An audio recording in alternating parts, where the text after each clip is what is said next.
ರಾಜ್ಯದಲ್ಲಿ ಡ್ರಗ್ಸ್ ದಂಧೆ ನಾವು ಕಳೆದ 1.5 ವರ್ಷದಿಂದ ಹತ್ತಿಕ್ಕೋದಕ್ಕೆ ಭಾಳ ಪ್ರಯತ್ನವನ್ನು ಮಾಡಿದ್ದೇವೆ. ಹಿಂದಿನ ವರ್ಷಗಳಿಗೆ ಹೋಲಿಕೆ ಮಾಡಿ ನೋಡಿದ್ರೆ ಕಡಿಮೆ ಆಗಿದೆ, ನಂಬರ್ ಆಫ್ ಕೇಸಸ್ಸು ಕಮ್ಮಿ ಆಗಿದೆ ಮತ್ತು ತುಂಬ ಸೀಸರ್ಸು ಅದೆಲ್ಲ ಮಾಡಿ ಒಂದು ಹತೋಟಿಗೆ ತಂದಿದ್ದೇವೆ.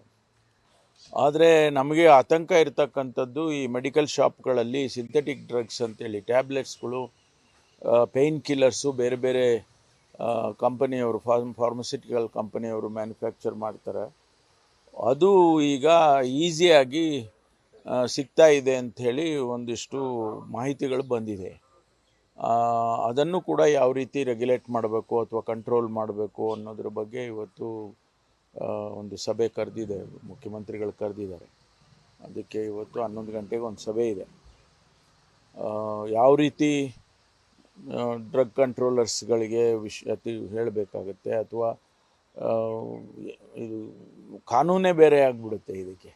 ಯಾಕೆಂದರೆ ಇದು ಮೆಡಿಸಿನ್ ಅಂತ ಹೇಳಿ ಏನು ಮಾರಾಟ ಮಾಡ್ತಾರೆ, ಅದನ್ನು ನಾವು ಯಾವ ರೀತಿ ಕಂಟ್ರೋಲ್ ಮಾಡಬೇಕು ಅನ್ನೋದ್ರ ಬಗ್ಗೆ ಸ್ವಲ್ಪ ಚರ್ಚೆ ಮಾಡಬೇಕು ಅಂತೇಳಿ ಮುಖ್ಯಮಂತ್ರಿಗಳು ಕರೆದಿದ್ದಾರೆ. ಅಲ್ಲಲ್ಲ, ಇದು ಬೇರೆ. ಇದು ನಾನು ಹೇಳ್ತಾ ಇರೋದೇ ಬೇರೆ. ನಾನು ಹೇಳ್ತಾ ಇರೋದು ಸಿಂಥೆಟಿಕ್ ಡ್ರಗ್ಸ್ ಅಂದರೆ ಟ್ಯಾಬ್ಲೆಟ್ಸು ಬೇರೆ ಬೇರೆ ಪ್ರಿಸ್ಕ್ರೈಬ್ ಮಾಡ್ತಾರಲ್ಲ ಡಾಕ್ಟರ್ಸು, ಆ ಟ್ಯಾಬ್ಲೆಟ್ಸನ್ನು ಈಸಿಯಾಗಿ ಮೆಡಿಕಲ್ ಶಾಪಲ್ಲಿ ತೊಗೋಬೋದು ಅನ್ನೋ ಥರ ಆಗಿಬಿಟ್ಟಿದೆ ಅಂತ. ನಾವು ಈ ಗಾಂಜಾ ಈ ಥರ ಸಿಂಥೆಟಿಕ್ ಡ್ರಗ್ಸು ಅದನ್ನೆಲ್ಲ ಕಂಟ್ರೋಲ್ ಮಾಡಿದ್ದೇವೆ. ಆದಷ್ಟು ಕಂಪ್ಲೀಟ್ ನಿಲ್ಲಿಸದೇ ಇದ್ದರೂ ಕೂಡ ತುಂಬ ಡ್ರಾಸ್ಟಿಕ್ಕಾಗಿ ಕಡಿಮೆ ಆಗಿದೆ.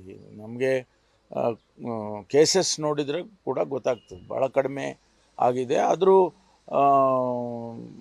ಎಲ್ಲ ರೀತಿಯ ಕಂಟ್ರೋಲನ್ನು ಕೂಡ ಮಾಡ್ತಾ ಇದ್ದೀವಿ. ಸುಮಾರು ಯಶಸ್ವಿ ಆಗಿದೆ ಅವನು. ಈಗ ಪರೀಕ್ಷೆ ತಮ್ಗೆ ಗೊತ್ತಿದ್ದಂಗೆ PSI ಪರೀಕ್ಷೆ 28ಕ್ಕೆ ನಾವು ಫಿಕ್ಸ್ ಮಾಡ್ಕೊಂಡಿದ್ವಿ. 22ರಿಂದ 28ಕ್ಕೆ ಅಂತ ಮಾಡೋದು. ಆಮೇಲೆ ಅದು ಅವತ್ತು ಕೂಡ UPSCಯಲ್ಲಿ ಒಂದು ಇಂಗ್ಲೀಷ್ ಪೇಪರು ಕ್ಲಾಶ್ ಆಗ್ತಾ ಇದೆ ಅಂತೇಳಿ ನಮಗೆ ಮಾಹಿತಿ ಗೊತ್ತಾದ ಮೇಲೆ ಅದನ್ನು 3ನೇ ತಾರೀಕು ಅಕ್ಟೋಬರ್ 3ನೇ ತಾರೀಕಿಗೆ ಅಂತೇಳಿ ಫಿಕ್ಸ್ ಮಾಡಿದ್ದೇವೆ. ಅದು ಈಗಾಗಲೇ KEN ಅವರು ಕರ್ನಾಟಕ ಎಕ್ಸಾಮಿನೇಷನ್ ಅಥಾರಿಟಿಯವರು ಅನೌನ್ಸ್ ಮಾಡಿದ್ದಾರೆ. ಅವರು ಶೆಡ್ಯೂಲ್ ಅನೌನ್ಸ್ ಮಾಡಿದ್ದಾರೆ, ಅವತ್ತಿಗೆ ಎಕ್ಸಾಮ್ ಮಾಡ್ತಾರೆ. ನಿನ್ನೆ ನಡೆದಂಥ ಈದ್ ಮಿಲಾದ್ ಹಬ್ಬದಲ್ಲಿ ಪ್ಯಾಲೆಸ್ಟೈನ್ ಧ್ವಜವನ್ನು ಹಾರಿಸ್ತಾ ಇದ್ದಾರೆ. ರಾಜ್ಯದ ಅನೇಕ ಜಿಲ್ಲೆಗಳಲ್ಲಿ ಹಾರಿಸಿದ್ದಾರೆ. ಮೂರು ಜಿಲ್ಲೆಯಲ್ಲಿ ನಮಗೆ ಕಂಡು ಬಂದಿದೆ. ಅವ್ರನ್ನೆಲ್ಲ ಅರೆಸ್ಟ್ ಮಾಡಿದ್ದೇವೆ. ಅವ್ರು ಹೇಳೋದೇನು ಅಂದರೆ ಗೌರ್ಮೆಂಟ್ ಆಫ್ ಇಂಡಿಯಾದವರೇ ಪ್ಯಾಲೆಸ್ಟೈನಿಯನ್ಗೆ ನಾವು ಸಪೋರ್ಟ್ ಮಾಡ್ತೀವಿ ಅಂತ ಹೇಳಿಕೆ ಕೊಟ್ಟಿದ್ದಾರೆ, ಅದರಲ್ಲಿ ತಪ್ಪೇನು ಅಂತೇಳಿ ಅವರ ಆರ್ಗ್ಯುಮೆಂಟ್ ಇದೆ. ಆದರೂ ಕೂಡ ನಾವು ಅವ್ರನ್ನ ಅರೆಸ್ಟ್ ಮಾಡಿದ್ದೀವಿ. ಯಾರು ಈ ಸಂದರ್ಭದಲ್ಲಿ ನಿಮಗೆ ಪ್ರಚೋದನೆ ಮಾಡಿ ಈ ಬಾವುಟ ಆರಿಸ್ಬೇಕು ಅಂತ ಹೇಳಿದರು ಅಂತೇಳಿ ಅದನ್ನೆಲ್ಲ ತನಿಖೆ ಮಾಡ್ತಾ ಇದ್ದೀವಿ. ಎಲ್ಲ ಚಿಕ್ಕ ಹುಡುಗರು 17, 18, 20 ವರ್ಷದ ಹುಡುಗರಿಗೆ ಇದನ್ನು ಇನ್ಸ್ಟಿಗೇಟ್ ಮಾಡಿದ್ದಾರೆ ಅಂತ ಹೇಳಿ ಅವ್ರನ್ನ ಅರೆಸ್ಟ್ ಮಾಡಿದ್ದಾರೆ.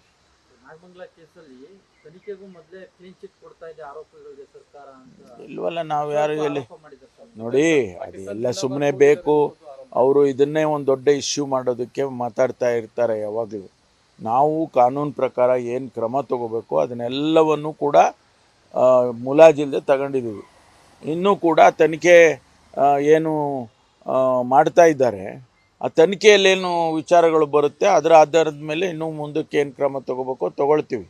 ಅದನ್ನು 100 ಸರಿ ಹೇಳ್ತೀನಿ ನಾನು. ಯಾವುದೇ ಮುಲಾಜಿಲ್ಲದೆ ಕ್ರಮ ತಗೊಳ್ತೀವಿ ಅಂತ ಹೇಳ್ತೇವೆ. ಅವರು ಹೇಳ್ತಾನೆ ಇರ್ತಾರೆ. ಅವರು ದಿನಕ್ಕೊಬ್ಬೊಬ್ಬರು BJP ಮುಖಂಡರುಗಳು ದಿನಕ್ಕೊಬ್ಬೊಬ್ಬರು ನಾಗಮಂಗಲದ ವಿಚಾರದಲ್ಲಿ ಒಂದೊಂದು ಹೇಳಿಕೆ ಕೊಡ್ತಾರೆ. ಅವ್ರದ್ದೇ ಒಂದು ಡಿಸೈನ್ ಇದೆ, ಒಬ್ಬೊಬ್ಬರು ಒಂದೊಂದು ಹೇಳಿಕೆ ಕೊಡೋಣ ದಿನಕ್ಕೆ ಅಂತ ಹೇಳಿ.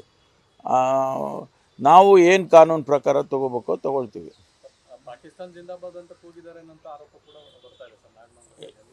ಇಲ್ಲ, ಅದು ನಮಗೆ ಮಾಹಿತಿ ಇಲ್ಲ. ಅದನ್ನು ತಪ್ಪು ಹೇಳಿಕೆ ಕೊಟ್ಟಿದ್ದಾರೆ ಅಂತ ಹೇಳಿ ಈಗಾಗಲೇ ನಮ್ಮ ಅಧಿಕಾರಿಗಳು ಹೇಳ್ತಾ ಇದ್ದಾರೆ. ಅದನ್ನು ವೆರಿಫೈ ಮಾಡ್ತಾರೆ.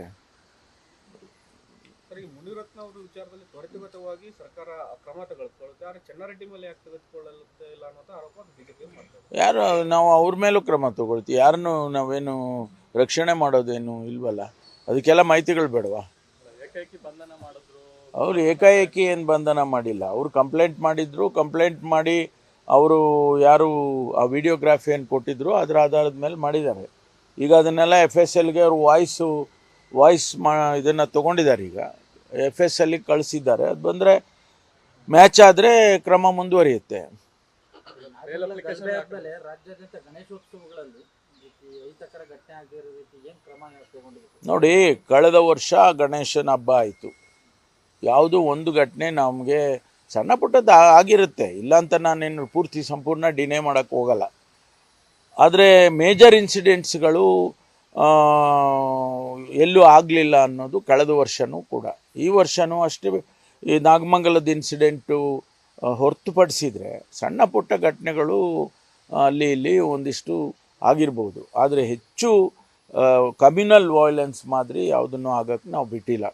ಮುಂಜಾಗ್ರತಾ ಕ್ರಮ ತಗೊಂಡಿದ್ವಿ. ಎಲ್ಲ ಜಿಲ್ಲೆಗಳಲ್ಲೂ ಕೂಡ ಫೋರ್ಸ್ KSRP ಪ್ಲಟೂನ್ಸ್ಗಳಿಟ್ಟಿದ್ವಿ. ಯಾವುದೇ ಅಂಥ ಅಹಿತಕರ ಘಟನೆ ಆಗೋದಕ್ಕೆ ಬಿಡೋದೇ ಇಲ್ಲ ಅಂತ ನಾವು ಮೊದಲೇ ಹೇಳಿಕೆಗಳು ಕೊಟ್ಟಿದ್ವಿ. ನಾವು ಆ ರೀತಿ ನಡ್ಕೊಂಡಿದ್ದೇವೆ. ಸಣ್ಣ ಪುಟ್ಟ ಘಟನೆಯಿಂದ ಸಾಕು ಬಿಜೆಪಿ ಅಸಮಾಧಾನ. ಸಣ್ಣ ಪುಟ್ಟ ಅಂತ ಹೇಳಿದರೆ ನೋಡಿ, ಅವರು ಎಲ್ಲವನ್ನೂ ಒಂದು ರೀತಿಯಲ್ಲಿ ಟ್ವಿಸ್ಟ್ ಮಾಡಿ ಟರ್ನ್ ಮಾಡಿ ಅದನ್ನು ಮಾಡೋಕ್ಕೆ ಹೋಗ್ತಿದ್ದಾರೆ. ಜನ ಇದನ್ನು ಗಮನಿಸ್ತಾರೆ ಬಿಡಿ. ನಾನು ಹೇಳೋದಲ್ಲ, ಇದು ಜನ ಗಮನಿಸ್ತಾರೆ. ನ್ಯೂಸ್ ಫಸ್ಟ್ ನಿರ್ಭೀತಿಯಿಂದ ನಿಮ್ಮ ಪರವಾಗಿ.